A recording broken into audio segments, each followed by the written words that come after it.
Jason Morgan was arrested by Dante Falconeri in the parking lot of the gym and subsequently handed over to the World Security Bureau on charges of shooting director Ross Cullum. He was transported in a heavily guarded van to a classified black site intended to hold him indefinitely while the WSB built their case. This containment did not last because Jason engineered a violent escape from the high-security facility. He immediately traveled back to Port Charles and infiltrated General Hospital. Knowing that Cullum was fully aware that Rocco Falconeri was the actual shooter, Jason accessed the intensive care unit and killed Cullum to permanently bury the truth and protect the teenager. The WSB really thought they could hold him, which is the most laughable concept in the history of international espionage, because you do not put Jason Morgan in a cage and expect him to stay there. They drove him out of Port Charles in that armored transport van with the reinforced steel and the tinted windows and the guards who thought they were so tough with their tactical gear and their strict protocols. They didn't know who they were dealing with. Jason sat in the back of that van feeling the vibration of the road beneath the tires, memorizing every turn, every stop, every acceleration. He was mapping the route in his head because that is what he does. He doesn't panic, he doesn't scream. He just waits. The black site was probably somewhere cold, maybe a concrete bunker buried under a mountain or an abandoned military installation retrofitted for off-the-books interrogations. Walls would be thick and the air would smell like stale bleach and ozone. They stripped him of his jacket and his boots and threw him in a cell with a single fluorescent bulb buzzing overhead like an angry hornet. They thought isolation would break him. They thought the silence would make him desperate to talk. Jason Morgan lived in silence for years after the accident. Silence is his oldest friend. He sat on the edge of the metal cot and watched the heavy steel door. He listened to the footsteps of the guards outside. 2 men, heavy boots. One favored his left leg slightly, maybe an old injury. They rotated every 4 hours. The camera in the corner had a blind spot right beneath it. He calculated the angles. He measured the time. He was already gone in his mind before he even made his move. How exactly did he get out of a facility designed to hold the world's most dangerous international criminals? It was probably a combination of brutal efficiency and a catastrophic underestimation by his captors. Maybe a guard got careless during a meal delivery, or maybe Jason faked a medical emergency, slumping to the floor and waiting for the heavy door to swing open. The moment that door cracked, Jason would explode into motion. A strike to the throat, a knee to the solar plexus. The guard goes down, gasping for air, unable to shout for backup. The second guard reaches for his weapon, but Jason is already there, grabbing the wrist, twisting until the bone snaps. It is cold, and it is clinical. Jason doesn't enjoy violence, but he uses it like a tool, a scalpel cutting away the obstacles between him and his objective. He strips the tactical gear off the unconscious guard. He takes the key card. He takes the weapon. He moves through the gray corridors of the black site like a shadow cast by the flickering emergency lights. Alarms start blaring, painting the concrete walls in strobing red light. Voices shouting over the intercom, boots pounding on metal grates. Jason doesn't run. Running draws attention. He moves with purpose, slipping through doorways right before they lock down, bypassing security checkpoints with the stolen keycard. He finds the motor pool. He hotwires a nondescript sedan and smashes through the perimeter fence before the lockdown can fully engage. He is out. He is free. But he isn't going to run to Canada like he originally planned with Britt Westbourne. He isn't going to hide. He is going back to Port Charles. The drive back is a blur of highway lines and rain-slicked asphalt. The windshield wipers beat a steady rhythm. Thwack, thwack, thwack. Jason stares at the road, but he isn't seeing the traffic. He is seeing Pier 55. He is seeing Britt lying on the wooden planks, bleeding from the head. He is seeing Ross Cullum standing over her with that iron rod ready to crush her skull. And then he is seeing Rocco Falconeri, a kid, Dante and Lulu's kid, holding a gun with shaking hands. The loud crack of the gunshot echoing over the water. The smell of cordite. The look of absolute terror in Rocco's eyes when Cullum fell forward. Jason cannot let that image be the end of Rocco's life. He knows what taking a life does to a person. He knows how it rots you from the inside out, how it changes the way you look in the mirror, how it builds a wall between you and everyone you love. Rocco is a good kid. He was just trying to protect Britt. He was just trying to protect Jason. Jason took the blame instantly because that is his default setting. Protect the innocent. Absorb the damage. But taking the blame isn't enough anymore. Cullum is awake. That is the variable that changes everything. Jason knows that Cullum was looking right at him when the bullet tore into his back. Cullum knows Jason's hands were empty. Cullum knows Jason didn't pull the trigger. And Cullum is the director of the WSB. He is a master of leverage. He is a man who uses people like chess pieces, sacrificing pawns to protect his king. If Cullum lives, he will use this. He will figure out who the shooter was. It wouldn't take long. A quick review of the security cameras around the pier. A little deductive reasoning. Cullum would realize Rocco was there. And then Cullum would own Jason. He would own Dante. He would own Lulu. He would hold Rocco's freedom over their heads forever, forcing Jason to do his dirty work, forcing Dante to look the other way at the PCPD.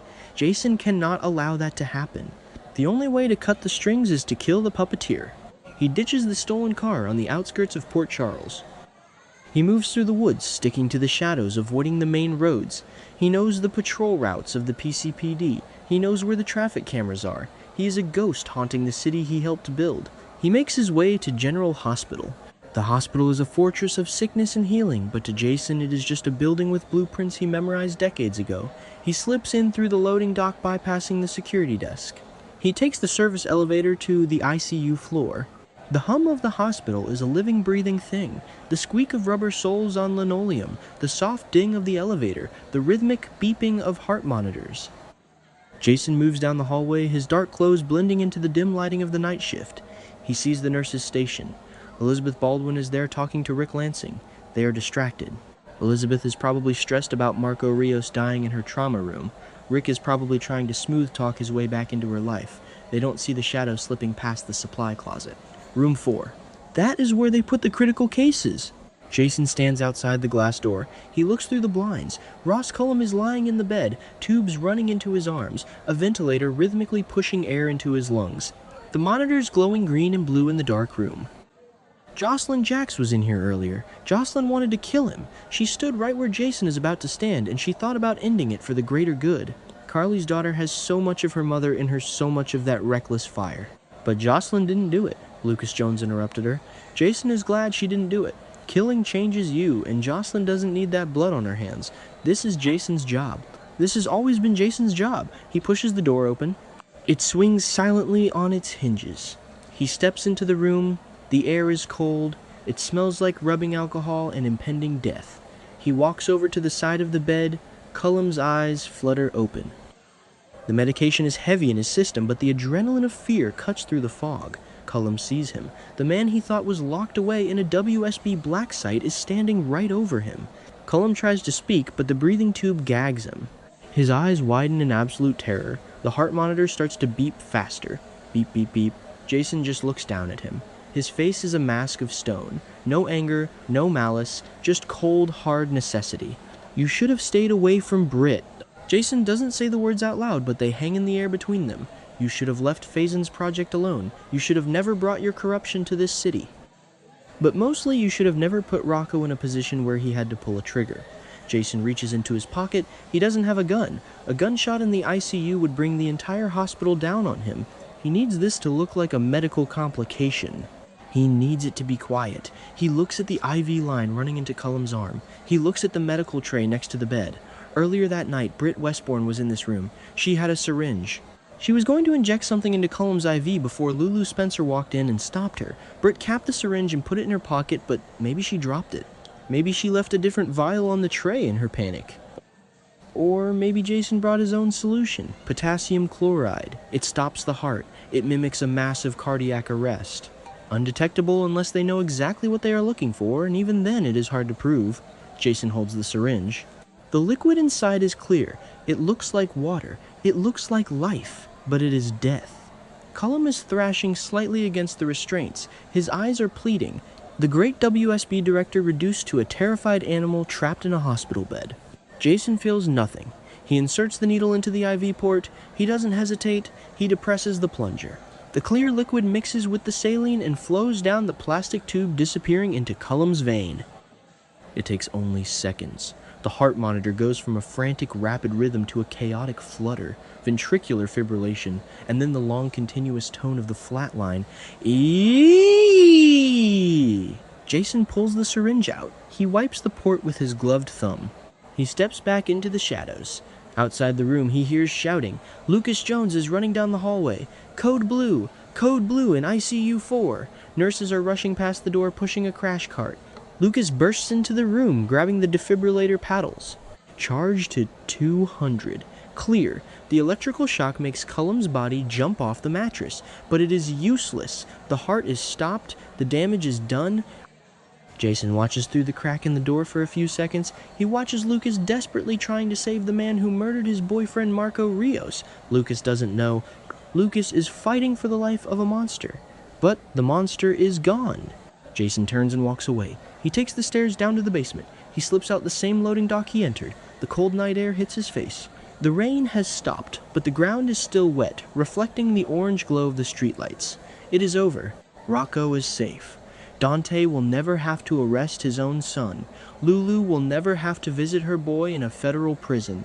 The secret dies with Ross Cullum, but Jason cannot stay. The WSB will realize he is missing. They will tear Port Charles apart looking for him. Jack Brennan will have to answer for this. Carly will be furious that he didn't come to her, that he didn't let Valentine Cassadine help him with those Swiss connections. But Jason doesn't rely on Swiss connections. He relies on himself. He walks toward the docks. He needs to find Britt if she hasn't already run. He needs to disappear. The ghost of Port Charles is fading back into the ether. He leaves behind a city in chaos. Jen Sidwell is going to wage open warfare over Marco's death. Sonny Corinthos is going to be framed for a murder he didn't commit. Willow Kane is going to keep drugging Drew into a paralyzed state. The world keeps spinning its dark webs, but Jason Morgan did what he had to do. He protected his people.